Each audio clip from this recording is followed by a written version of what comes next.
In my previous videos, we discussed a lot about two different forms of market structure, that is perfect competition and monopolistic competition. In this video, let me talk about a little more complex market structure called oligopoly. Now, look at this slide. What do these names suggest? Of course, they are all pharmaceutical companies, but what is special about them? These are the few suppliers who manufacture the vaccine to COVID 19 with a capacity of almost over 1 billion. And what is the customer base for this product? It's tremendously huge. This brings us to another kind of a market structure called oligopoly, where there are a few producers but a huge customer base. So, this is a very distinct characteristic of oligopoly where there are just a handful of producers. Suppose I catch some mice and put them all in a cage and close the door. What would happen? Either they'll scratch each other to pieces or cuddle up together and be comfortable waiting for the cage door to open. The producers in an oligopoly market behave in a similar manner. Either they would wage a war against each other in terms of price and quantity, thereby cutting each other off, or they would act together and enter into a mutual agreement with respect to what quantity to produce or what price to charge. In this way, they can keep the prices substantially high, thereby enjoying profits. Another important characteristic of these kind of markets is that producers normally have a very strong network of suppliers and contracts with their suppliers. So, if a new entrant wants to enter into the market, it will be very difficult for the new entrant to tap the suppliers or procure new logistics for their goods. Hence, we can say that the barriers to entry are very high in this kind of a market. Other barriers to entry could be economies of scale. The existing companies in the market would be operating under economies of scale, thereby enjoying low costs on their production. Likewise, if a new entrant wants to enter the technology or the pharma industry, there could be very high research and development costs involved before the firm starts to earn a profit, which might not be affordable for new entrants. Also, there could be legal restrictions on competition like patent, trademark, or copyright protection. So, in short, an oligopolistic market structure is like a strong network where there are a few large firms which dominate the market, and every action taken by a single firm provokes an immediate response among the other firms operating in the industry. And these responses will in turn affect the original firm. Therefore, every firm recognizes that there is a strong interdependence with the other firms in the industry. What about pricing? Firms in an oligopoly set prices in the market. They are definitely not price takers, as in the case of perfect competition. And this they do either collectively forming a cartel or under the leadership of a single firm. By doing so, they can keep the prices at significantly high levels and earn high profits. However, this slows down innovation and may prove harmful to the customers, hence, this is illegal in most countries. These are some more examples of oligopoly markets. Look at the case of telecommunication industry in Canada. There are three most prominent ones, that is Bell, Rogers and TELUS. Likewise, what about the national mass media and news outlets in the USA? Almost 90% of the US media outlets are owned by just five corporations that you can see here. Now let's try to understand the pricing aspect in a bit more detail. One of the theories which explains the pricing in an oligopoly is called the kinked demand curve model. So let me see how that looks like. So suppose I have quantity on the x-axis, so I put quantity here, and price on the y-axis, so this is price. And the kinked demand curve looks something like this. Okay. Now, as I discussed earlier, the pricing of each firm in an oligopoly is heavily dependent on the competitors' prices. Let's take an example here. Suppose we talk about telecommunications sector in Canada. Now, we know that almost 90% of the market share is dominated by three major players, TELUS, Rogers, and Bell. Now, suppose that currently the market is operating at price P1. Now, we get the quantity of demand for this price which is Q1. Okay. Now suppose TELUS raises its price. So let me push this price up. What would the competitors do in this case? The immediate reaction would be a further reduction in price from the competitor side. What would happen to the demand in this case? Now let's look at the demand for TELUS when it changes its price. So let me bring this down. So you can see that as price increases, what happened to the quantity demanded? It decreases. Of course, as per the law of demand, the demand should decrease when the price increases. But the question is, by how much? So visually, if I look at this, you can see that the decrease in quantity of demand is much more as compared to the increase in price. This means that in this region, the quantity of demand falls at a much faster rate as compared to the increase in price, mainly because the demand is highly elastic in nature. So from this point till say this point, I would say that the demand is highly elastic in nature. And the reason for this is competitors. As I mentioned earlier, when TELUS increases its price, other providers would immediately drop their prices, thereby trying to grab most of the market share. This happens because all of them provide almost the same kind of services, and it is very easy for customers to switch from one brand to another. Likewise, what happens if TELUS tries to decrease their prices? The other competitors also would lower their prices, thereby trying to protect their market share. But in this process, the overall profits for all of these companies would be reduced. So it's not a very sane idea for TELUS to lower the prices, right? Nevertheless, let's see what happens if there is a price reduction. So let me bring this price down. Now let's look at the quantity demanded. So we would expect an increase in quantity demanded due to reduction in price as per the law of demand. So if my price is here, I can get the quantity from the demand curve.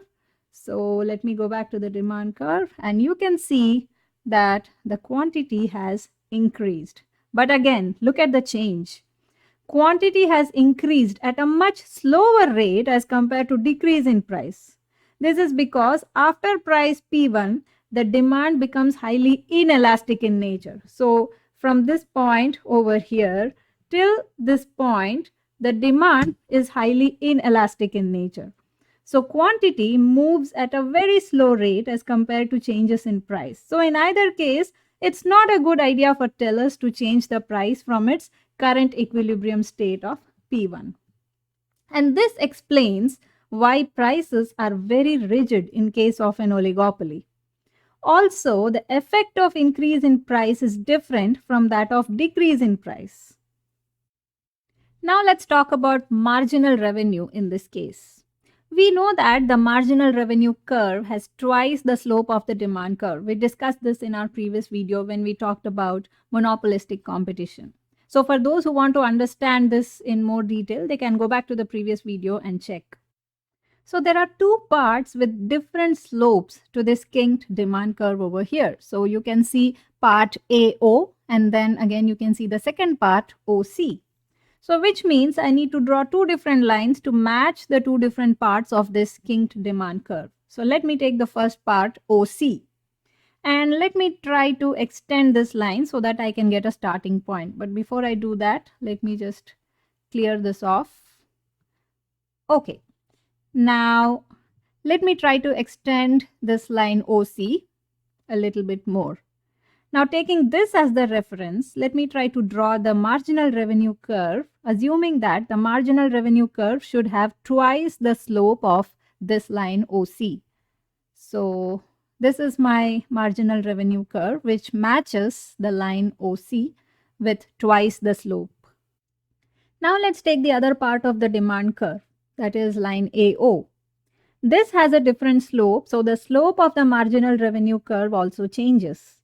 So let's try to draw the second part of the marginal revenue curve. This time I take line AO as the reference. So I try to draw another line with twice the slope of the line AO, which looks something like this. Now let me try to connect both the lines which I drew for the marginal revenue curve. So I start from A and I reach a point till the quantity Q1. So I get the first part of the marginal revenue curve, but there is a disconnect from point B to E, as you can see here, because the second part of the marginal revenue curve starts only at point E. So the final marginal curve looks something like this. Okay. So it starts from A, it goes till B and then stops. There is a disconnect from B to E, and then again it starts from E and it goes on till the end. Now, what implication does this have in business? To understand this, let's talk a bit about marginal costs. Suppose in the short run, the marginal cost for the firm is here. You know that the optimal quantity of production for the firm is where marginal revenue equals marginal costs. So I find that point over here. So let me mark that point. So this is where my marginal revenue is exactly equal to the marginal cost. And at this point, as indicated earlier, I was producing at quantity Q1. Now suppose the marginal cost decreases. Okay, so I shift the line, this marginal curve down. Still, the optimal point of production, which is the point where marginal revenue is equal to marginal cost, remains the same. So I would still be producing at quantity Q1. So notice that the quantity of production has not changed and the firm will enjoy the additional profits due to decrease in marginal costs for some time. On the other hand, now suppose that the marginal cost has increased. So let me push this up and suppose my marginal cost is here at point B. What is the optimal point of production now? Again, you can see that it's still Q1 because the firm is bound to absorb the higher marginal cost without changing either the price or the quantity of production. And this is a very distinct characteristic of oligopoly where a single firm cannot increase or decrease the price even if the marginal cost changes in the short run. And you may also notice that as long as the marginal cost curve moves along this line of discontinuity of the marginal revenue curve, that is from point B till the point E, the quantity and price remain unchanged. Now let's take another case. What if the marginal cost curve crosses this line of discontinuity and goes way up here? So look at this. In other words, the marginal cost has increased beyond a certain limit. In such a scenario, the firm is bound to change its quantity as well as price. So how do I get the new quantity? So again, the same rule applies. Find a point where the marginal cost curve meets the marginal revenue curve, which is somewhere here. So I can get the new quantity here and name it as Q2. Likewise, for price, I reach up to the demand curve and this is my new price P2. Likewise, let's take another situation. What happens if the marginal cost decreases and comes all the way down here? Again, the firm would change its price and quantity. So let me find a point where marginal cost is equal to marginal revenue, which is somewhere here. So let me remove all this. Okay. So this is my new quantity and this is my new price. So I name this as Q3 and P3. So in short, as long as the marginal cost changes but remains on the line of discontinuity of the marginal revenue curve, the firm does not change either the price or the quantity. Now, what happens if the marginal cost is continuously high and above the line of discontinuity in the long run? In the long run, this would lead to a permanent shift in the demand curve itself, and the market will reach a new equilibrium price and quantity. This is because this change in the marginal cost would affect all the firms in the industry, and hence there will be a change in the market equilibrium. For example, what if the government raised taxes? This would increase the cost for all the firms. Likewise, what if oil prices went down for all the firms? Under such situations, as I said, the demand curve would either shift upwards or downwards, and it will lead to a new equilibrium state of the market with new equilibrium price and quantity.